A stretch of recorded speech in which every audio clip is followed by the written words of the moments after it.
entendre ce son du silence, ça me rappelle ce que disaient les Indiens. Si on fait silence en soi, on arrive à entendre le son de l'univers. Nathalie, est-ce que tu peux nous dire quelle a été ta première perception quand tu as rencontré Claudine? Qu'est-ce que tu as perçu? Quelque chose de frais, une fraîcheur en fait. C'est ce que je me souviens, c'est ça, un sourire et une fraîcheur. Tu dis faire silence dans ces lieux-là. C'est peut-être ce qui me permet de les voir. La scène serait un lieu de silence. Elle pourrait être un lieu où faire le silence en soi. La scène est un lieu pour moi de silence, même quand ça parle. Nathalie face à moi, et je dirais ses yeux qui vibrent en permanence.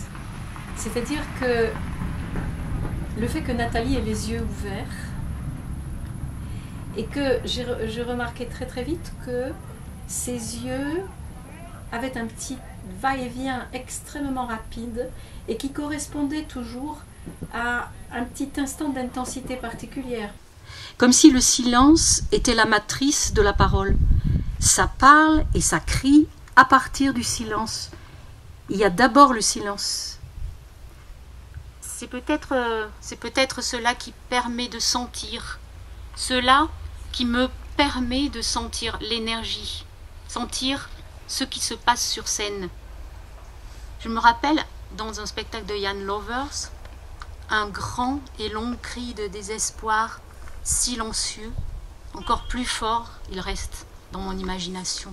Il y a quand même une séance où j'ai fait cette chose, le soleil tombait sur le visage de Nathalie, et je l'ai prise en photo avec mon iPhone, et je lui dis, je t'ai prise en photo pour que tu te vois, parce que je te trouve très belle.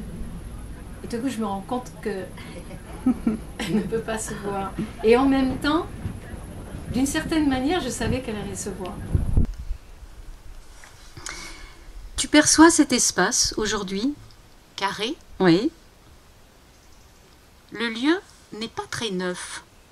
On sent qu'il y a eu du travail, que d'autres gens sont passés avant, y ont travaillé. Les lieux garderaient les traces du travail? Oui. Ça garde effectivement la trace de la réflexion, du travail. Est-ce que c'est le lieu qui t'inspire différents espaces? Est-ce que c'est toi qui architecture les endroits? C'est peut-être le lieu qui m'inspire une architecture de différents espaces. Il y a des séquences, j'ai toujours le même plaisir à les lire, que j'ai eu à les vivre, à les inventer en fait.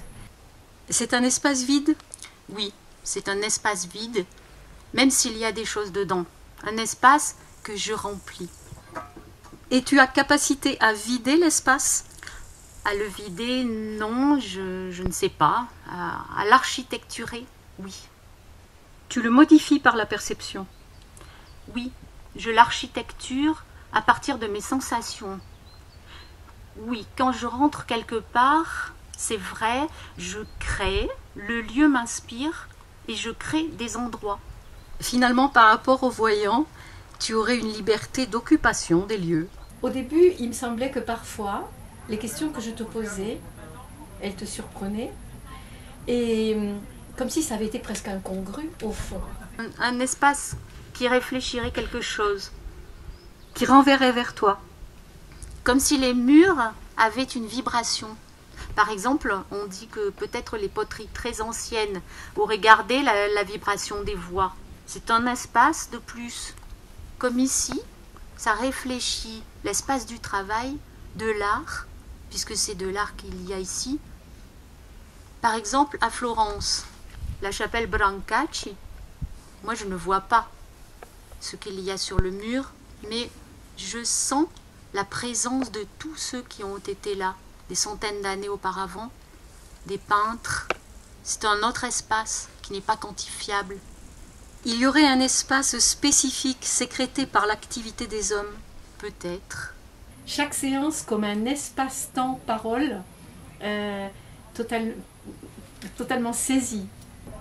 Et donc ce travail a été aussi pour moi, en fait, une espèce de décentrement. En fait, je me suis placée autrement que dans la relation habituelle.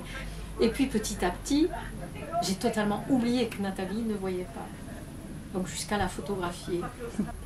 Pour moi, c'était une espèce de voyage que je n'aurais jamais fait autrement. L'acte de regarder, si le regard est vrai, ferait que quelque chose se dégage de la personne. Oui.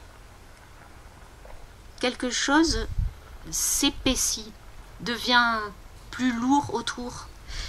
La présence, l'état de présence qu'appelle la scène par exemple, passe par une perception consciente, c'est-à-dire une écoute, un regard, une perception corporelle. On peut tout à fait parler de l'espace et au début d'une séance et parler de la beauté d'une femme à la fin de la séance. Qu'est-ce que c'est pour toi la beauté d'une femme? Une femme. Oui. Un élément important est que je prenais en note, c'est-à-dire je notais simultanément tout ce qui se disait dans la séance, c'est-à-dire j'écrivais tout ce que disait Nathalie, tout ce que je disais à la main, c'est pas du tout enregistré et ça c'est important, et ensuite je le saisissais immédiatement à l'ordinateur, je l'envoyais à Nathalie et je proposais à Nathalie de noter les bribes de tout ce qui pouvait venir comme images, associations, etc., même incongrues entre deux séances. Et on repartait avec ça, la séance suivante. Donc ça veut dire qu'au bout d'1 an et demi, quand même, ça a fait une certaine masse de texte. Ça devenait déjà du texte, de paroles écrites. Et j'ai relu ça un jour. Et là, je me suis dit, il y a quelque chose à l'intérieur. Il y a une charge poétique dans tout ça. Ça peut peut-être avoir un autre destin que simplement de rester en archive.